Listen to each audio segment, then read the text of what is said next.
It's known as the most wonderful time of the year. But for those of us who have lost a loved one, we have empty seats at the dinner table around Christmas and the holidays, and it can be very painful. It can be lonely. Fox 13 health reporter Mandy Rock talks to a woman who lost her husband just the week before Christmas. She shares the resources available to people who may be struggling with this. To know him was to love him. It was like the best father. He was the best father. Vicki Quarles lost her husband, Theodis Ray, to COVID-19 just before Christmas in 2020. I think the third year is harder than any other year right now because you're actually facing the reality of it. Her way of remembering her husband, his stocking hung by the fireplace with letters inside written by his 5 daughters. I don't read what's in those letters because those are their personal thoughts.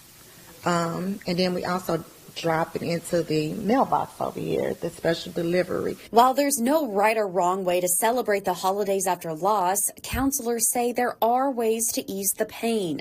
The first step, acknowledge your grief. Say to yourself, I am grieving.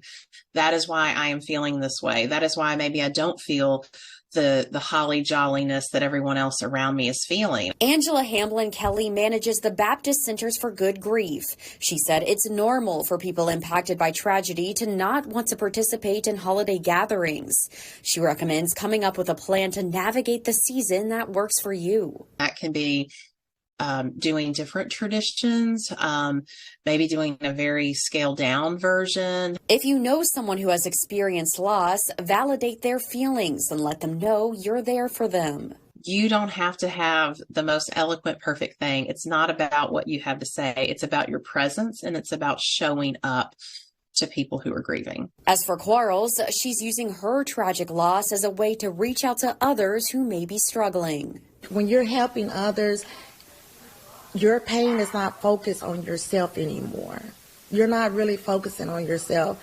You're working on helping others to deal with their grief, and then it's also helping you deal with your own personal grief. That was Fox 13's Mandy Rock reporting. Quarles started at a support series for families who have lost loved ones called Care 360.